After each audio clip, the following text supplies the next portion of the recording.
Are you prepared for more? Are you prepared for more Canadian myths to come your way, though, sir? Come on, man. Listen, man. I'm prepared for everything. The way I'm feeling, the same way I want you to walk out of here feeling tonight about yourself. I got my head up high, my back straight.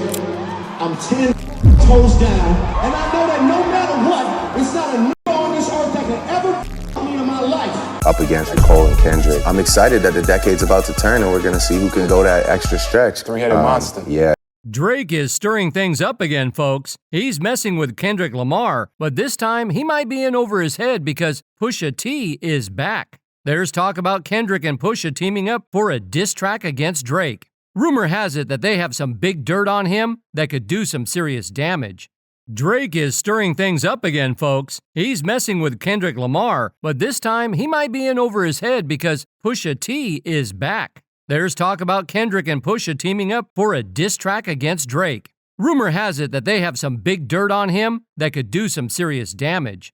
Drake hasn't learned his lesson and recently dissed Kendrick again with some odd Instagram posts. He even took shots at Schoolboy Q after Q's show in Toronto got canceled.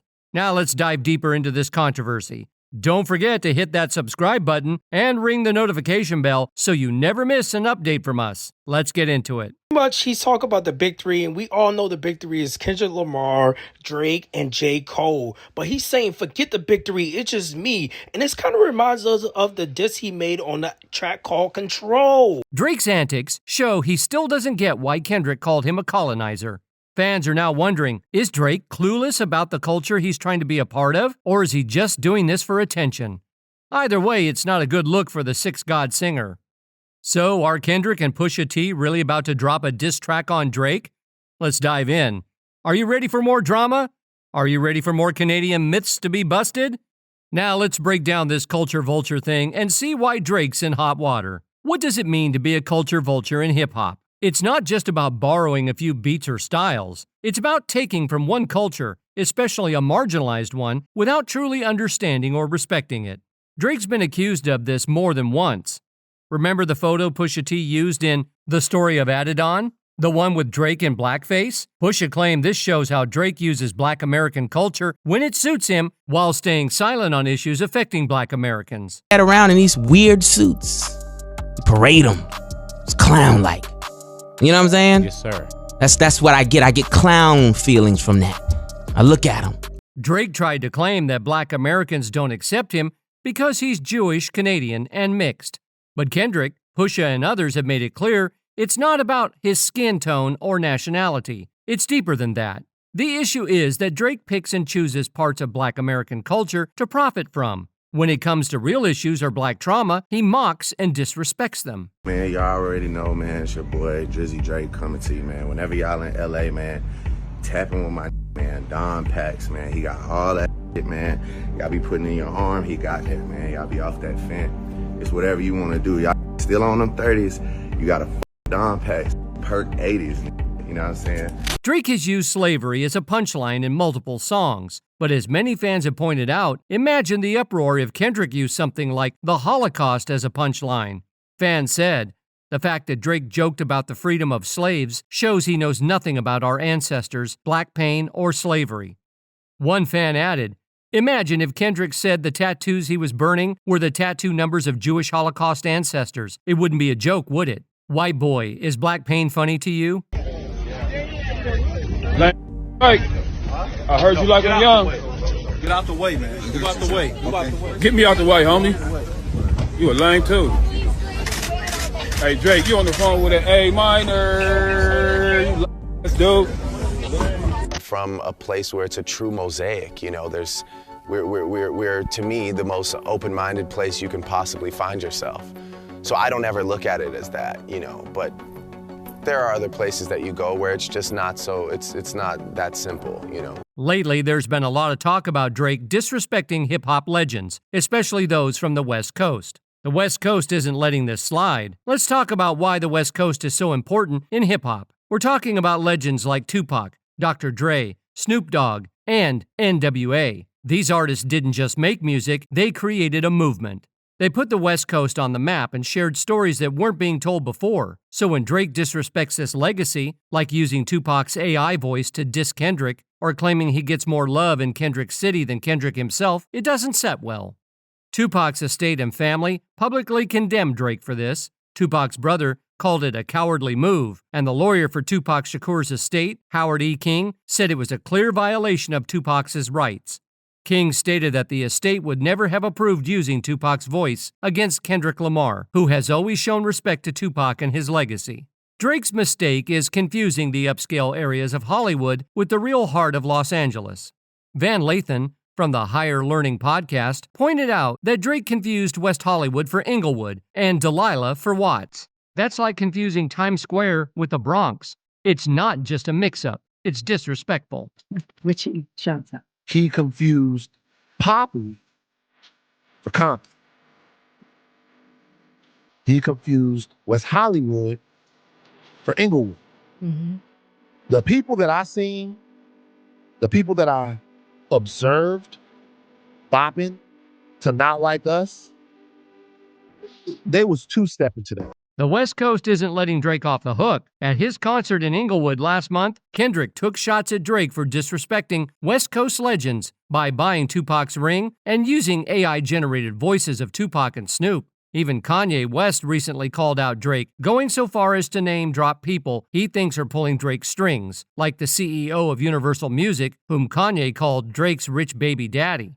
So what's up with Drake? Is he confused about his identity, or is he just trying to get attention? Either way, it's clear that some of the biggest names in hip-hop are done with him. They say he's using culture like a costume, putting it on and taking it off whenever it suits him. In hip-hop, where being real is everything, that's a risky move. But Drake doesn't seem to get it. He's back at it, trolling Kendrick and the West Coast. Drake recently posted a photo on Instagram of himself lying on a bed surrounded by stuffed animals with the caption, "The pressure from being on top does more than just make your ears pop." Many fans found this creepy, especially since he's been accused of inappropriate behavior. Even if the allegations aren't true, the photo is bizarre. Some fans think Drake is trolling Kendrick because his pose looks similar to one of Kendrick's promo photos for his 2022 album, Mr. Morale and the Big Steppers.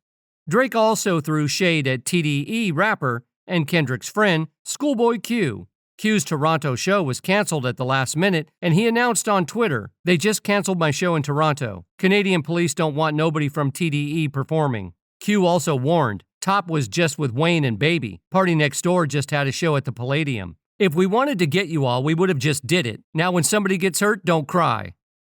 But get this, just hours later, Drake hopped on Instagram to troll Schoolboy Q by posting a mirror selfie wearing blue shoes and a nod to Q's song Blue Slides. This is classic Drake. He loves to troll on Instagram and be petty, so it's not really surprising anymore. However, guess who's fed up with Drake's Instagram antics? Pusha T. And word on the street is that Pusha and Kendrick are back in the studio working on something special for Drake. Just when Drake thought he only had Kendrick to worry about, Pusha T stepped back into the ring. Rumors are flying that Pusha and Kendrick might be teaming up for a new Drake diss track. If these rumors are true, it could shake the rap world. All bets are off because of that. That alone causes all bets to be off. I agree with you. Everything else is fair game. Are you prepared for more? Are you prepared for more Canadian myths to come your way, though, sir? Come on, man. Listen, man. I'm prepared for everything. Remember the last time Pusha came for Drake? He forced him to become a present father, so who knows what he'll do next? Fans are already excited about the possibility. One said, "I'm salivating in anticipation of Pusha T and Kendrick collaboration." And another added, "Could still be a surgical summer, if Aubrey wants to make it a thing." But how did this feud even start? It's been going on for about 13 years now. Things haven't been the same since Drake and Kendrick first collaborated in 2011. 2011, Kendrick Lamar's early career and friendship with Drake. Kendrick Lamar and Drake used to be on good terms. Drake invited Kendrick to join his Club Paradise tour, and Kendrick said in an interview that they clicked immediately and described Drake as a genuine soul. Drake was also the first person outside of Kendrick's team to hear his debut album, Section 80. Drake even invited Kendrick to feature on his second album, Take Care. However, things started to change around the release of Kendrick's second album, Good Kid, Mad City, which received a lot of praise. Tensions began to grow between them, partly because of their different views on wealth and fame. Kendrick keeps his personal life private and rarely posts on social media, while Drake frequently shares pictures of his luxurious lifestyle, including private jets and fancy cars, to his millions of Instagram followers. Kendrick hinted in interviews that he thought bragging about money and fame was shallow, and his own music focused on deeper issues. As Kendrick Lamar gained more success with his album Good Kid, Mad City, winning awards and praise, his relationship with Drake seemed to cool. Drake publicly congratulated Kendrick on his successes until 2013, when Kendrick dropped a verse on Big Sean's track Control, declaring himself better than other rappers, including Drake. While rappers like A$AP Rocky appreciated the shout-out, Drake wasn't happy. In an interview on Hot 97, Drake questioned Kendrick's sincerity, saying, "Was that real, or was that just for the people?" He felt Kendrick's words were harsh and couldn't be ignored.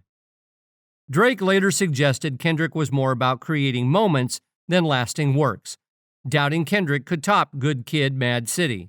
In his third album, Nothing Was the Same in 2013, Drake seemed to take shots at Kendrick in the song The Language, rapping, "F any N that's talking, that's just to get a reaction." He also called himself the kid with a motor mouth and mocked Kendrick's views on wealth, saying, "And downplaying the money, but that's what you do when the money down."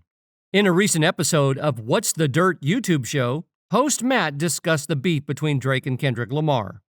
He suggested that Drake looked down on Kendrick's rapid-fire delivery, believing his own music had more substance. Matt pointed out that Kendrick had laughed at Drake during interviews and might have said things behind Drake's back that got back to him. Drake's resentment grew after Kendrick seemed to mock him in a freestyle with Schoolboy Q, J-Rock, Ab Soul, and Isaiah Rashad. Kendrick rapped, "Nothing's been the same since they dropped Control," and tucked a sensitive rapper back in his pajama clothes, which fans believe was aimed at Drake because of the reference to Drake's album, Nothing Was the Same. A few weeks later, Drake got personal on Future's track, Crap, mentioning how Kendrick's biggest shows at the time were in Los Angeles while he was supporting Drake's tour in 2012. Drake rapped, "Took in out of the hood like I'm from there, so you know it's all good when I come there. I hear you talk about your city like you run that, and I brought my tour to your city, you my son there, in." By the end of 2013, their relationship had become very strained, and they appeared on the same track for the last time with A$AP Rocky on Effin' Problems. 2014, public digs grow more frequent as Lamar downplays beef. In 2014, the beef between Drake and Kendrick Lamar heated up, even though Kendrick tried to play it down. A big moment was at the Grammy Awards when Macklemore won Album of the Year over Kendrick's Good Kid, Mad City. Macklemore then shared a text on Instagram saying Kendrick was robbed and he had been rooting for him to win. Drake didn't like this and called Macklemore out in an interview, saying the apology felt cheap and that Macklemore should have apologized to all the nominees if he felt that way. Despite this, Kendrick and Drake continued to take subtle jabs at each other in their music. Kendrick, however, dismissed fan speculation in a radio interview, saying people were digging too far. Still, Kendrick made comments suggesting a difference between his artistry and Drake's, leaning into the idea that Drake was more of a pop artist than a true hip-hop star. Host Matt on What's the Dirt noted comparing Kendrick's to Pimp a Butterfly with Drake's "If you're reading this, it's too late" made no sense, highlighting the perceived difference in their music styles. Host Matt on What's the Dirt explained the difference between Drake and Kendrick's music. He said Drake's music is great for clubs, gyms, or car rides, while Kendrick's albums deal with real-world issues and was even chanted at protests. Kendrick's album is now seen as one of the greatest hip-hop records ever. In the summer of that year, things got heated when Meek Mill accused Drake of using a ghostwriter for a guest verse on Meek's album, leading to diss tracks and back-and-forth shots. Drake defended himself in an interview with The Fader, saying he sometimes needs others to spark ideas, but it's his job to bring them to life. He wasn't ashamed of the collaborative process. Despite Drake's defense, fans pointed out that Kendrick had hinted at ghostwriting in his hit single, King Kunta, from To Pimp a Butterfly. In the song, Kendrick raps about rappers with ghostwriters, adding to the drama. 2016, Drake leads in sales, Kendrick shines critically. In 2016, Drake and Kendrick Lamar seemed to take a break from their feud and focused on their own music. Drake released his album Views, which featured hits like One Dance, Hotline Bling, and Controlla. The album was a huge success, making Drake the most streamed artist of the year and earning him his first UK #1 album, as well as topping the US Billboard 200. Even so, Drake couldn't resist throwing a few jabs. On the Game's track 100, he rapped about how he would have had more fans if he hadn't gone pop and stayed on a more conscious path. A year later, Kendrick released his fourth album, Damn, which received much more critical acclaim compared to Drake's Views. Critics praised Damn and even compared it directly to Views, calling it Kendrick's most jubilant album with clear, sharp rhymes. In a gesture of goodwill, Drake showed support for Kendrick when Damn came out. He commented on Instagram, noting that Damn had outsold his own mixtape More Life by 100,000 copies in its opening week. Drake also liked a fan comment suggesting a collaboration between himself, Kendrick, and J. Cole. 3 years after Damn, Kendrick made history by becoming the first rapper to win the Pulitzer Prize for music, a significant achievement for a non-classical or jazz artist. Meanwhile, Drake kept his momentum going with hits from his Scary Hours EP and his fifth album, Scorpion, which included tracks like God's Plan, Nice for What, and I'm Upset. The rivalry between Drake and Kendrick became so notable that even former President Barack Obama was asked to weigh in on who he preferred. 2019, Mr. Morale and the Big Steppers. Even though Drake has occasionally tried to make peace with Kendrick Lamar, Kendrick mostly stays quiet unless he's dissing someone in his music. After a long wait of nearly 5 years, Kendrick released his album Mr. Morale and the Big Steppers in 2022. Drake took the chance to take a jab at Kendrick during his It's All a Blur tour in 2023. He told fans, "I don't know about these guys who disappear for years and then come back." He then announced his own upcoming album, For All the Dogs, set for 2024. Drake has faced criticism for his constant stream of new music, while Kendrick is known for taking his time between releases. 2024. Now, fast forward to 2024. Kendrick Lamar made a surprise appearance on the track Like That from Future and Metro Boomin's album, We Don't Trust You. It looks like Kendrick was firing back at J. Cole's verse from First Person Shooter on Drake's For All the Dogs. In Cole's verse, he raps about the big three in hip-hop, comparing himself, Kendrick, and Drake to a league. In response, Kendrick raps on Like That. Forget the big three, it's just me. I'm really like that, and your best work is light. Drake didn't seem too bothered by Kendrick's diss. During a recent show on his tour with J. Cole, he told the audience that he's feeling great and wanted them to feel the same. He said he's confident and ready for anything and encouraged fans to stay positive and learn from past mistakes. Meanwhile, Kendrick Lamar recently dropped a track called Euphoria on April 30th, where he takes direct shots at Drake. The 6-minute song criticizes Drake's racial identity, his alleged use of ghostwriters, and some of his recent comments and behavior that have sparked accusations of misogyny. One notable part of the song echoes a famous interview with the late rapper DMX. In that interview, DMX bluntly said he disliked everything about Drake, from his voice to his haircut. Lamar mirrors this sentiment, rapping about hating how Drake walks, talks, dresses, and throws sneak disses. Lamar also addresses rumors that he's been trying to find dirt on Drake, saying he's too focused on raising his son to worry about that. This references Pusha T's diss track The Story of Adidon, which revealed Drake had a son with Sophie Brousseau. Drake confirmed this a month later with his album Scorpion. A few days later, Kendrick released another track called 616 in LA on Instagram. The title nods to Drake's habit of naming songs after times and places, and also happens to be both Father's Day and Tupac Shakur's birthday. The track was produced by Soundwave and Jack Antonoff, who's known for working with Taylor Swift. Drake's last diss aimed at Lamar was in the tailor-made freestyle, where he mocked Lamar for supposedly using his collaboration with Swift to boost his name. With Antonoff on board, Lamar made sure his latest track was indeed tailor-made. Kendrick Lamar recently released a track over a Smooth Al Green sample where he lists things he's grateful for before taking a jab at Drake. He questions Drake's authenticity and accuses him of being surrounded by people who are working against him. Lamar goes on to suggest that Drake's close associates are plotting against him, describing how Drake's entourage might be out to get him. He also addresses rumors about his own actions, saying he doesn't need to dig up dirt on Drake because he has bigger priorities like raising his son. On May 4th, Drake released Family Matters, a multi-part track where he accuses Lamar of hypocrisy in his activism, alleges domestic maltreatment, and claims Lamar begged the Tupac estate to sue him over using AI versions of Tupac's voice. Drake also mocks Lamar's fiance's mixed heritage and denies any cease and desist order against Lamar, calling it unnecessary. The track includes a controversial line about Lamar's personal life, which led Lamar to quickly respond with another diss track, Meet the Grams, accusing Drake of various personal issues and falsehoods about his children. Lamar's new track, Not Like Us, released on May 5th, features a shot of Drake's mansion with target symbols. The song labels Drake a certified PD file and mocks his album, Certified Lover Boy.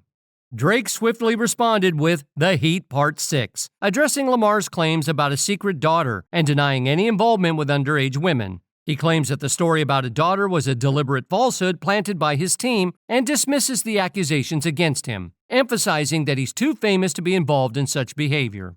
May 24th, 2024. Kendrick Lamar hasn't replied to Drake's latest diss yet, which might mean he's content with Not Like Us, topping the US Billboard chart and making a strong statement against Drake. But Drake isn't done yet. On May 24th, he jumped on Sexy Red's track, You My Everything, from her new album, In Sexy We Trust. He raps over a beat called BBL Drizzy, which Metro Boomin had released for fans to remix. This title hints at rumors that Drake had a Brazilian butt lift surgery. Drake raps about his past with a surgeon and how he's helped change people's lives, even joking that he's so involved that he sent passports for the surgery. Is this the final chapter in their ongoing feud? July 5th, 2024. Kendrick Lamar celebrated Independence Day by dropping the music video for his hit track Not Like Us. This release comes just a few weeks after he performed the song 6 times at the Pop Out concert on Juneteenth. The video takes several jabs at Drake and his OVO label. It starts with Lamar doing push-ups on cinder blocks, referencing Drake's push-ups, and a workout photo Drake used for promotion. Lamar's partner, Whitney Alford, and their kids also appear, nodding to Drake's Family Matters, where he accused Lamar of domestic maltreatment and claimed Dave Free was involved with Lamar's family. The most noticeable dig involves lots of owl imagery, which represents Drake's OVO label. In one scene, Lamar hits an owl piñata with a disclaimer saying, No OV hoes were harmed during the making of this video. And the final shot features an owl in a cage. But what do you think about Drake's trolling on Instagram? Do you think it's fun, or is it getting old? How about Pusha T and Kendrick Lamar throwing more shade at Drake? Do you think it's worth it, or would it just be overdoing it? Let me know what you think in the comments below. That's all for today. We hope you enjoyed that video, and if you did, make sure to hit like, subscribe, and hit that notification bell for more videos like this.